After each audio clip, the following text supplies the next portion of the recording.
Quelques mères dans le beau monde de George Sand. Quelle est donc cette grosse femme qui danse demandai-je au Parisien qui me pilotait pour la première fois à travers le bal. C'est ma tante, me dit-il. Une personne très gaie, très jeune, et, comme vous le voyez à ses diamants, très riche. Très riche, très gaie, cela se peut, pensai-je. Mais très jeune, cela ne se peut pas. Je la regardais tout ébahi, et ne pouvant découvrir nulle trace de sa jeunesse, je me hasardai à demander le compte de ses années. Voilà une sotte question, répondit Arthur, riant de ma balourdise. J'hérite de ma tante, mon cher. Je ne dis point son âge.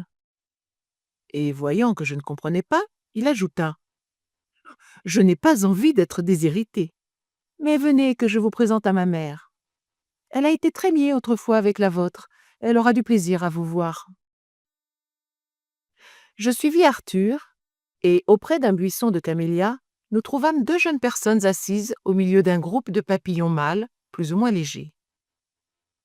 Arthur me présenta à la plus jeune, du moins à celle qui me parut telle au premier coup d'œil, car elle était la mieux mise, la plus pimpante, la plus avenante et la plus courtisée des deux.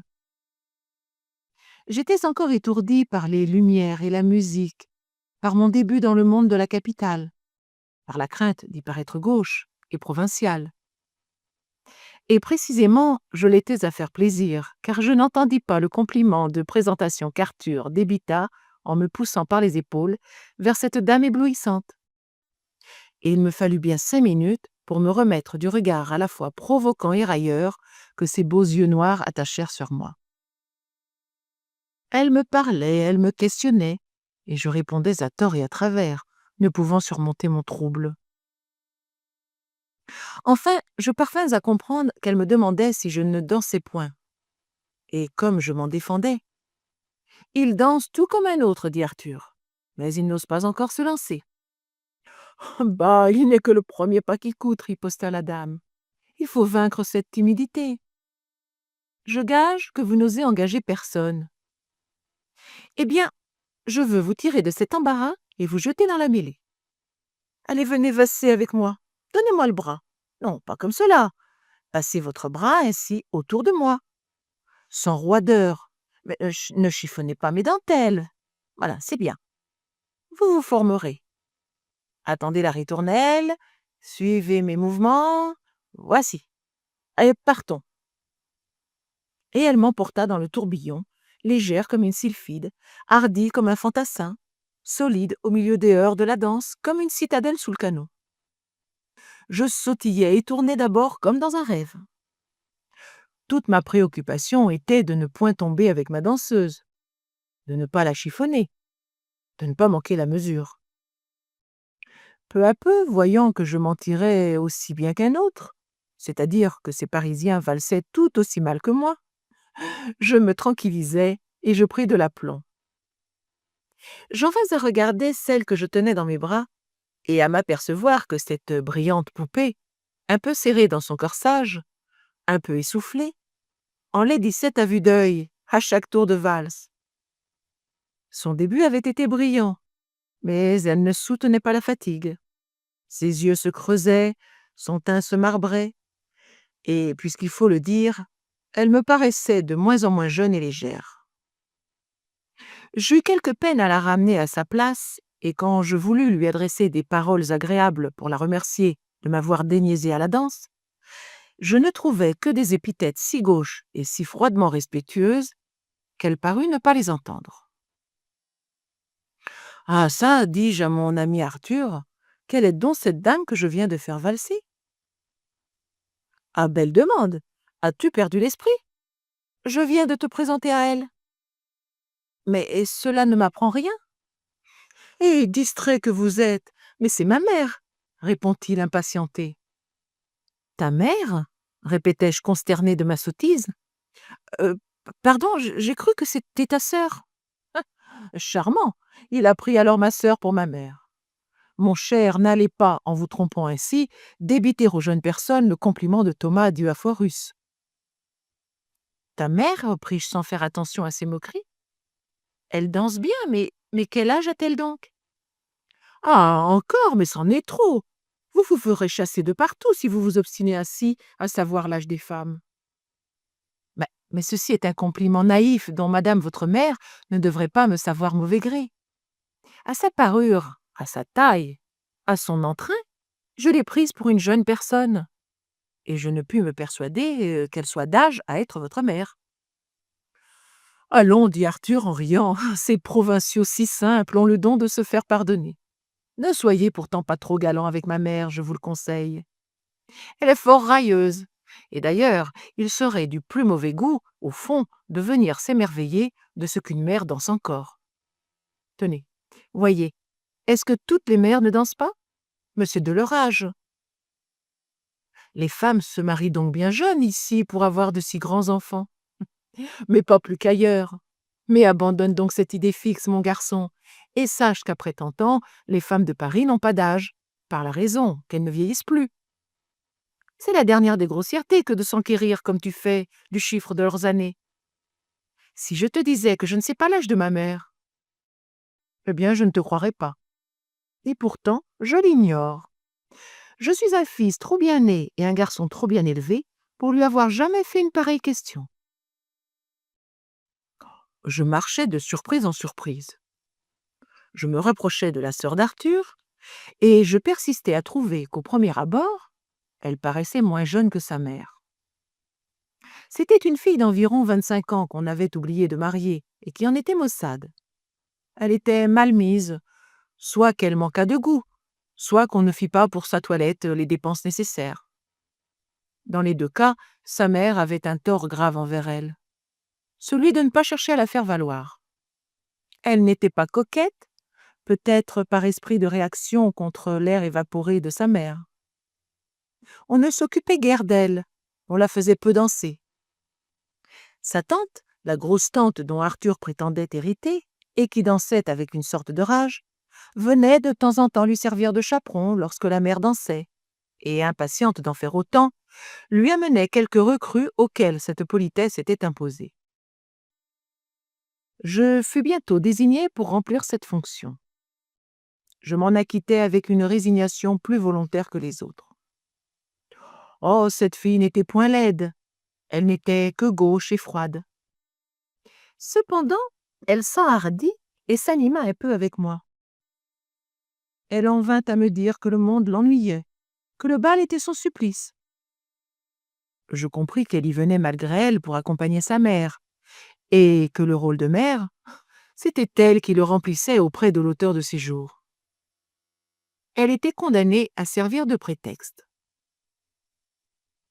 Le père d'Arthur, qui avait les goûts de l'âge que le temps lui avait fait, se soumettait à courir le monde ou à rester seul au coin du feu lorsque madame lui avait dit « Quand on a une fille à marier, il faut bien la conduire au bal. » En attendant, la fille ne se mariait pas, le père bâillait et la mère dansait. Je fis danser plusieurs fois cette pauvre demoiselle. Dans un bal de province, cela l'aurait compromise et ses parents m'eussent fait la leçon. Mais à Paris, bien loin de là, on m'en sut le meilleur gré. Et la demoiselle ne prit pas ce joli air de prude qui commence, dans une petite ville, tout roman sentimental entre jeunes gens. Cela me donna le droit de m'asseoir ensuite à ses côtés et de causer avec elle, tandis que ces deux matrones échangeaient de folâtres propos et de charmantes minauderies avec leurs admirateurs. Notre causerie à nous ne fut point légère. Mademoiselle Emma avait du jugement, trop de jugement. Cela lui donnait de la malice, bien que son caractère ne fût point gai.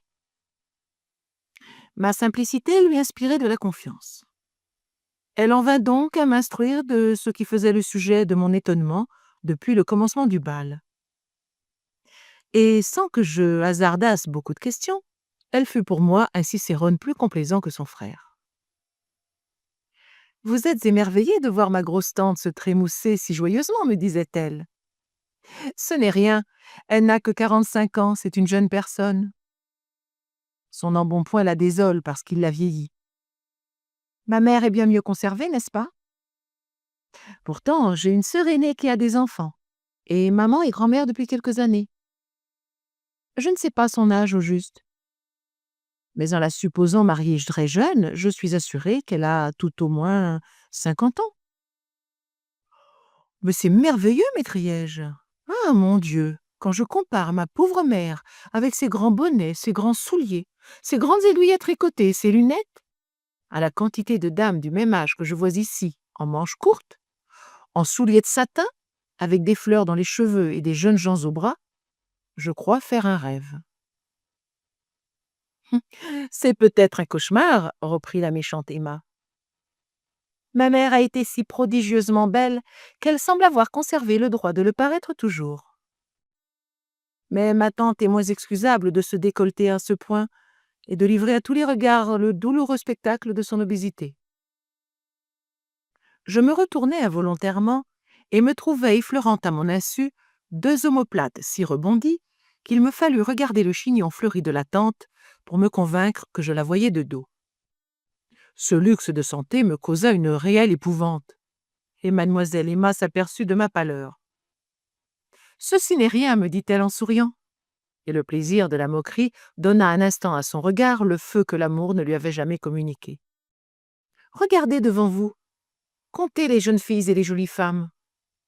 Comptez les femmes sur le retour, les laides qui n'ont point d'âge, et complétez la série avec les vieilles, les bossues, ou peu s'en faut, les mères, les aïeules et grand-tantes, et vous verrez que la majorité dans les bals, la prédominance dans le monde, appartiennent à la décrépitude et à la laideur. « Oh, mais c'est un cauchemar en effet, m'écriai-je. Et ce qui me scandalise le plus, c'est le luxe effréné de la toilette sur ces fantasmes échevelés. Jamais la laideur ne m'avait paru si repoussante qu'aujourd'hui. Jusqu'à présent, je la plaignais. J'avais même pour elle une sorte de commisération respectueuse. Une femme sans jeunesse ou sans beauté, c'est quelque chose qu'il faut chercher à estimer afin de lui pouvoir offrir un dédommagement. Mais cette vieillesse parée, cette laideur arrogante, ces rides qui grimacent pour sourire voluptueusement, ces lourdes odalisques surannées qui écrasent leurs frêles cavaliers, ces squelettes couverts de diamants qui semblent craquer comme s'ils allaient tomber en poussière, ces faux cheveux, ces fausses dents, ces fausses tailles, tous ces faux appâts et ces faux airs. Mais c'est horrible à voir, c'est la danse macabre, hein. Un vieil ami de la famille d'Arthur s'était approché de nous. Il entendit mes dernières paroles. C'était un peintre assez distingué et un homme d'esprit. « Jeune homme, me dit-il en s'asseyant auprès de moi, votre indignation me plaît, bien qu'elle ne soulage point la mienne propre. Êtes-vous poète? Êtes-vous artiste? Ah, si vous êtes l'un ou l'autre, que venez-vous faire ici? Allez, fuyez, car vous vous habituerez peut-être à cet abominable renversement des lois de la nature. Et la première loi de la nature, c'est l'harmonie. L'harmonie, c'est la beauté. Oui, la beauté est partout lorsqu'elle est à sa place et qu'elle ne cherche pas à s'écarter de ses convenances naturelles. Ah, la vieillesse est belle aussi, lorsqu'elle ne veut pas simuler et grimacer la jeunesse. Quoi de plus auguste que la noble tête chauve d'un vieillard calme et digne? Regardez ces vieux fats en perruque, et sachez bien que si on me les laissait coiffer et habiller à mon gré, et leur imposer aussi d'autres habitudes de physionomie, j'en pourrais faire de beaux modèles. Tels que vous les voyez là, ce sont de hideuses caricatures.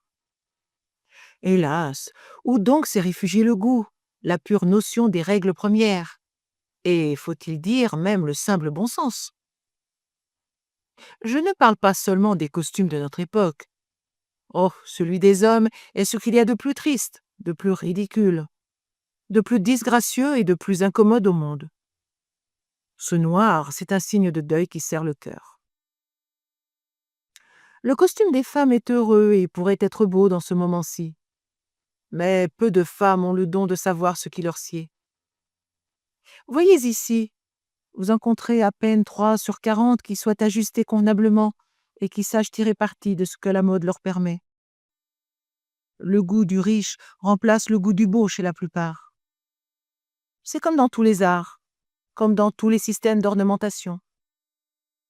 Ce qui prévaut aujourd'hui, C'est le coûteux pour les riches prodigues, le voyant pour les riches avares, le simple et le beau pour personne. Et quoi, nos femmes de Paris n'ont-elles pas sous les yeux des types monstrueux bien faits pour leur inspirer l'horreur du lait? Oh, ces vieilles Anglaises chargées de plumes et de diamants, m'écriai-je. Ces chevaux de l'Apocalypse, si fantastiquement enharnachés. Ah, vous pouvez en parler, reprit-il. Vous en voyez là quelques-unes, peut-être. Ah, pour moi, j'ai le don de ne point les apercevoir. Quand je présume qu'elles sont là, par un effort de ma volonté, je me les rends invisibles.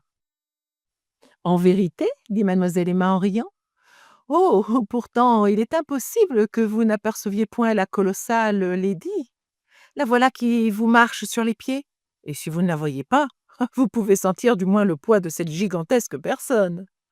5 pieds et demi de haut, 4 de pourtour, un panache de corbillard, des dentelles qui valent 3000 francs le mètre et qui ont jauni sur 3 générations de douairières, un corsage en forme de guérite, des dents qui descendent jusqu'au menton, un menton hérissé de barbe grise, et pour s'harmoniser avec tout cela, une jolie petite perruque blond clair avec de mignonnes boucles à l'enfant.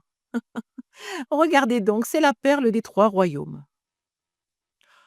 Mon imagination s'égaye à ce portrait, répartit le peintre en détournant la tête. Mais l'imagination ne peut rien créer d'aussi laid que certaines réalités. C'est pourquoi, dût cette grande dame marcher sur le corps, je ne la regarderai pas. Vous disiez pourtant, repris-je, que la nature ne faisait rien de laid, ce que me semble. La nature ne fait rien de si laid que l'art ne puisse l'embellir ou l'enlaidir encore. C'est selon l'artiste. Tout être humain est l'artiste de sa propre personne, au moral et au physique. Il en tire bon ou mauvais parti, selon qu'il est dans le vrai ou dans le faux. Pourquoi tant de femmes et même d'hommes maniérés? C'est qu'il y a là une fausse notion de soi-même. J'ai dit que le beau, c'était l'harmonie, et que comme l'harmonie présidait aux lois de la nature, le beau était dans la nature. Quand nous troublons cette harmonie naturelle, nous produisons le laid, et la nature semble alors nous seconder, tant elle persiste à maintenir ce qui est sa règle, et qui produit le contraste. Nous l'accusons alors, et c'est nous qui sommes des insensés et des coupables. Comprenez-vous, mademoiselle? Oh, c'est un peu abstrait pour moi, je l'avoue, répondit Emma. Je m'expliquerai par un exemple, dit l'artiste. Par l'exemple même de ce qui donne lieu à nos réflexions sur cette matière. Je vous disais en commençant, il n'y a rien de laid dans la nature. Prenons la nature humaine pour nous enfermer dans un seul fait. On est convenu de dire qu'il est affreux de vieillir parce que la vieillesse est laide. En conséquence, la femme fait arracher ses cheveux blancs ou elle les teint. Elle se farde pour cacher ses rides, ou du moins, elle cherche dans le reflet trompeur des étoffes brillantes à répandre de l'éclat sur sa face décolorée. Pour ne pas faire une longue énumération des artifices de la toilette, je me bornerai là et je dirai qu'en s'efforçant de faire disparaître les signes de la vieillesse, on les rend plus persistants et plus implacables. La nature s'obstine, la vieillesse s'acharne, le front paraît plus ridé, et la face plus anguleuse sous cette chevelure dont le ton emprunté est en désaccord avec l'âge réel et ineffaçable. Les couleurs fraîches et vives des étoffes, les fleurs, les diamants sur la peau, tout ce qui brille et attire le regard, flétrit d'autant plus ce qui est déjà flétri. Et puis, outre l'effet physique, la pensée ne saurait être étrangère à l'impression perçue par nos yeux. Notre jugement est choqué de cette anomalie. Pourquoi nous disons-nous instinctivement cette lutte contre les doigts divines? Pourquoi paraît ce corps comme s'il pouvait inspirer la volupté? Que ne se contente-t-on pas de la majesté de l'âge et du respect qu'elle impose? Des fleurs sur ces têtes chauves ou blanchies, mais quelle ironie, quelle profanation! Eh bien, cette horreur que la vieillesse fardée répand autour d'elle ferait place à des sentiments plus doux et plus flatteurs, si elle n'essayait plus de transgresser les lois de la nature. Il y a une toilette, il y a une parure pour les vieillards des deux sexes. Voyez certains portraits des anciens maîtres, certains hommes à barbe blanche de Rembrandt, certaines matrones de Van Dyck, avec leur long corsage de soie ou de velours noir, leur coiffe blanche, leurs fraises ou leurs guimpe austères, leurs grands et nobles fronts découverts et imposants, leurs longues mains vénérables, leurs lourds et riches chapelets, ces bijoux qui rehaussent la robe de cérémonie sans lui ôter son aspect rigide. Je ne prétends point qu'il faille chercher l'excentricité en copiant servilement ces modes du temps passé. Toute prétention d'originalité serait méséante à la vieillesse. Mais des mœurs sages et des habitudes de logique répandraient dans la société des usages analogues. Et bientôt, le bon sens public créerait un costume pour chaque âge de la vie, au lieu d'en créer pour distinguer les castes, comme on l'a fait trop longtemps. Que l'on me charge d'inventer celui des vieillards, moi qui suis de cette catégorie, et l'on verra que je rendrai beau beaucoup de ces personnages qui ne peuvent servir aujourd'hui de type qu'à la caricature. Et moi, tout le premier qui suis forcé, sous peine de me singulariser et de manquer aux bienséances, d'être là avec un habit étriqué, une chaussure qui me gêne, une cravate qui accuse l'angle aigu de mon menton et un col de chemise qui ramasse mes rides, vous me verriez avec une belle robe noire ou un manteau ample et digne, une barbe vénérable, des pantoufles ou des bottines fourrées, tout un vêtement qui répondrait à mon air naturel, à la pesanteur de ma démarche, à mon besoin d'aise et de gravité. Et alors, ma chère Emma, vous diriez peut-être « voilà un beau vieillard », au lieu que vous êtes forcé de dire en me voyant dans des habits pareils à ceux de mon petit-fils « le vilain vieux ». Oh, je vous trouve trop sincère pour vous-même et pour les autres, dit Emma, après avoir ri de son aimable discours. Jugez donc quelle révolution, quelle fureur chez les femmes, si on les obligeait d'accuser leur âge en prenant à 50 ans le costume qui conviendrait aux octogénaires. Cela les rajeunirait, je vous le jure, reprit-il. D'ailleurs, on pourrait inventer un costume différent pour chaque saison de la vie. Laissez-moi vous dire en passant que les femmes font un sot calcul en cachant mystérieusement le jour de leur naissance. Quand il est bien constaté par quelque indiscrétion, toujours inévitable, que vous avez menti sur ce point, ne fût-ce que d'une année, voilà que la malignité des gens vous en donne à pleine main. Oui, 30 ans, se dit-on. C'est bientôt plutôt 40. Oh, elle a l'air d'en avoir 50, dit un autre. Et un plaisant ajoutera, peut-être 100, mais que sait-on d'une femme si habile à tout déguiser en elle?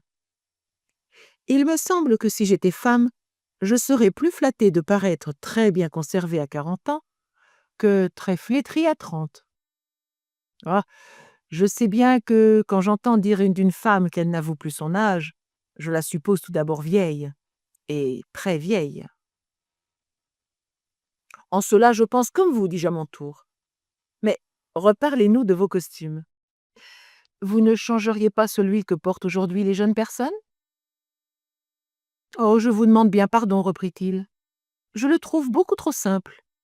En comparaison de celui de leur mère, qui est si luxueux, il est révoltant de mesquinerie. Je trouve par exemple que la toilette d'Emma est celle d'un enfant, et je voudrais qu'à partir de 15 ans, elle eût été plus parée qu'elle ne l'est.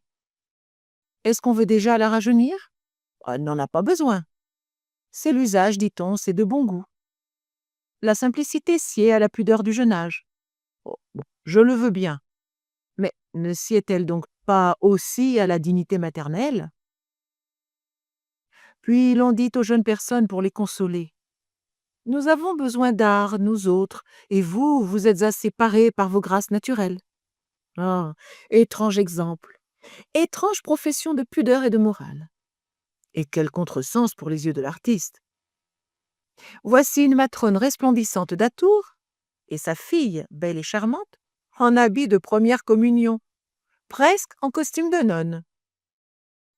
Et pour qui donc les fleurs et les diamants, les riches étoffes et tous les trésors de l'art et de la nature, si ce n'est pour orner sa beauté? Si vous faites l'éloge de la chasteté simple et modeste, n'est-elle donc faite que pour les vierges? Pourquoi donc dépossédez-vous si fièrement du seul charme qui pourrait vous embellir encore? Vous voulez paraître jeune et vous vous faites immodeste. Calcul bizarre, énigme insoluble. La femme, pensent certaines effrontées, doit être comme la fleur qui montre son sein à mesure qu'elle s'épanouit. Mais elles ne savent donc pas que la femme ne passe pas comme la rose, de la beauté à la mort. Elle a le bonheur de conserver en elle, après la perte de son éclat, un parfum plus durable que celui des roses. Le bal finissait. La mère et la tante d'Emma restèrent les dernières. Elles allaient s'égayantes et s'enhardissant à mesure que l'excitation et la fatigue les enlaidissaient davantage. Emma était de bonne humeur parce qu'elle avait entendu jeter l'anathème sur leur folie. Le vieil artiste parti, elle s'entretint encore avec moi et devint si amère et si vindicative en paroles que je m'éloignai d'elle attristée profondément. Mauvaise mère, mauvaise fille. Est-ce donc là le monde, me disais-je,